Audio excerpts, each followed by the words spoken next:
Hey everyone, Daniel here from Twin Bytes again with another tech tutorial for you.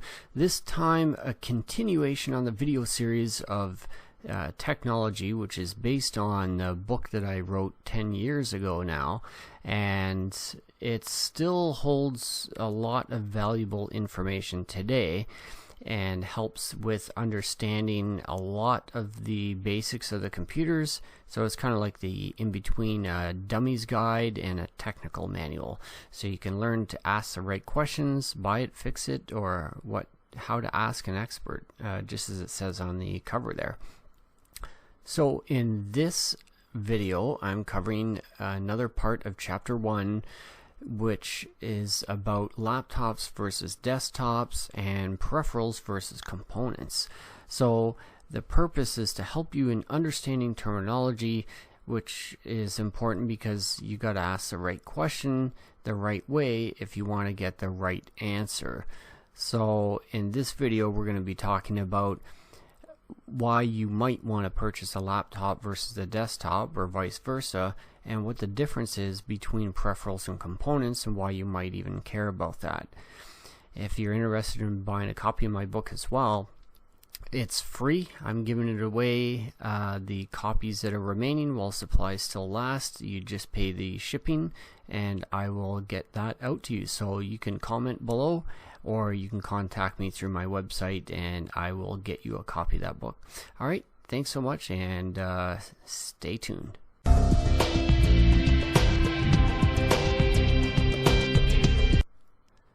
Okay, so let's talk about laptops versus desktops.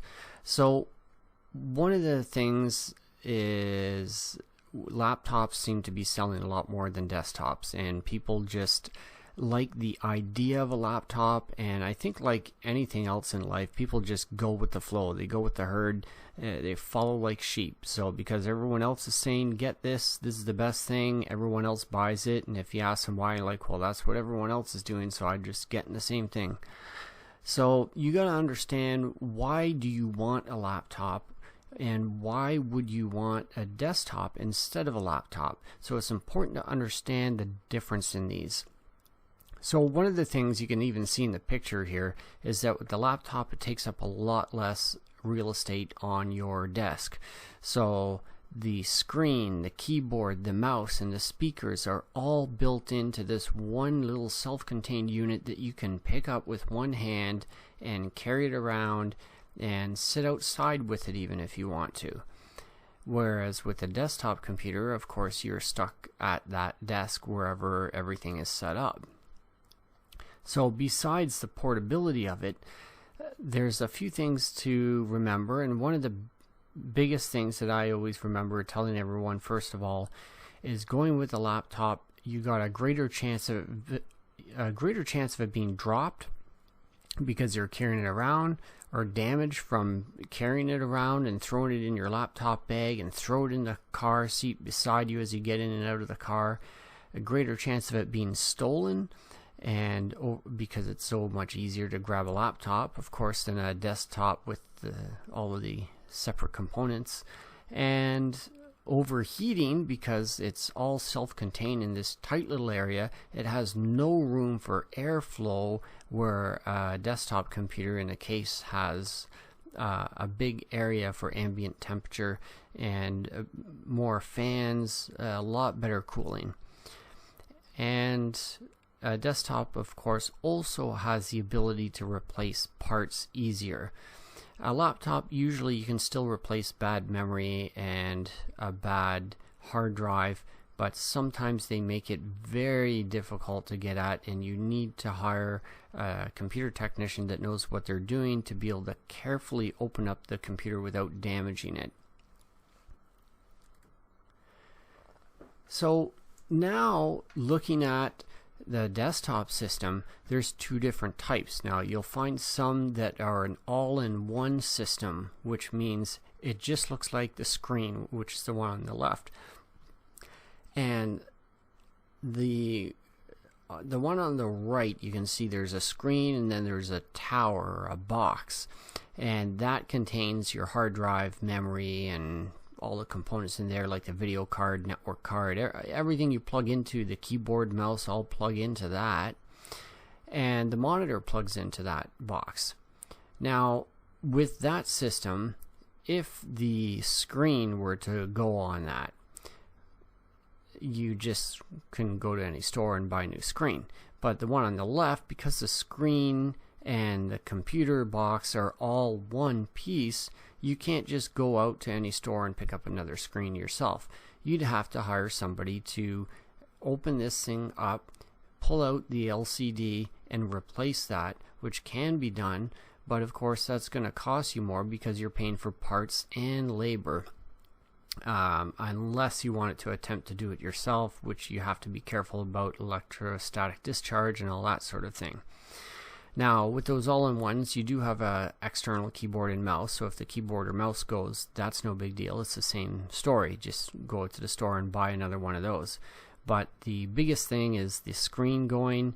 If the screen goes, it's the whole computer, and you need to either replace the whole computer or hire somebody and pay parts and labor to have that replaced. The components inside, it's easy enough still to usually just replace a hard drive that's dying or that you want to upgrade or to add more memory. But if you wanted to add other components to the computer, you can't do that with those all-in-ones. Whereas with a tower, usually there's extra slots available. You can add additional cooling, add additional hard drives, DVD drives, and so on. So something else looking at now is the difference with peripherals and components.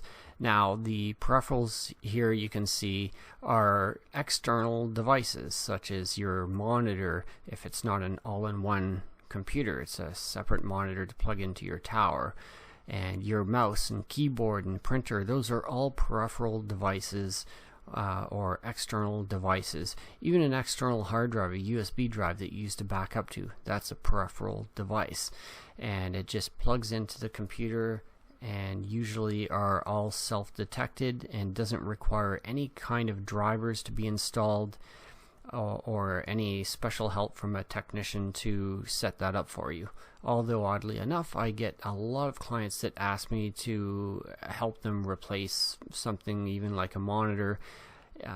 Even though it's something they could plug in themselves, they'd rather me do it, which I have no problem with.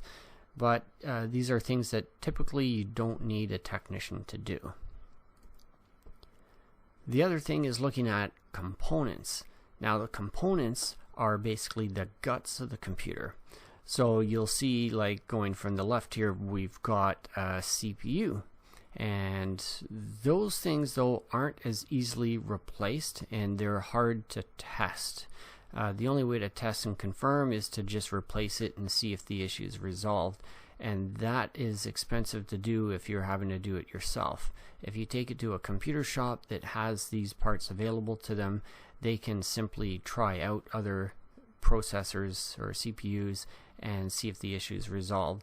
But they are easily replaced, as it shows on here. It's just clamped down on top of the board. Then we've got hard drives. Those are the most commonly replaced component in a computer because they're the most commonly failed component. Hard drives are crashing all the time, and people are upgrading to solid state drives as opposed to the hard disk drive.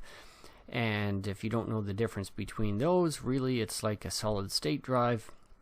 It holds all the information just like a hard disk drive, except it's like a big piece of memory and can go really fast.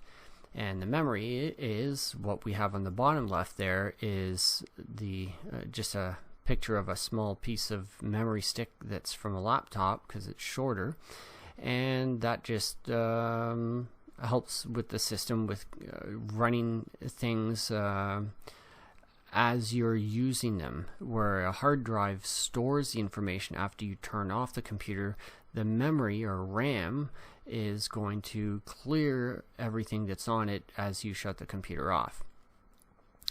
Beside that, we have a DVD drive, which is easily replaceable in a desktop computer. With a laptop, it can be replaced as well, usually just as easily. They're just not something that you could go to a local store and pick up. for a laptop. Desktops, definitely you could go in a local store and pick up one of those. And in the top right corner, we got a video card, and those we've got, especially gamers, they're going out buying the most expensive video cards they can buy and replacing them on their own. It's easy enough to just take out what's there and plop in a new one. You'll have to install some software with it though to make that work. That's the only difference between that and all the other components here. But it's something that is not too difficult to do. At the difference between some things that are external versus internal, something like a webcam that at one point in time was only available externally, that you'd have to mount on the top of your desktop computer or your laptop and plug it in through a USB. Now they're built into the top of the monitors, as you can see on the right, of laptops and even some desktop monitors as well. But they're more commonly found in almost every laptop that you purchase today now, because doing video chats and video conferences are so common now that it's just expected that when you buy a laptop you're going to get a webcam built into it.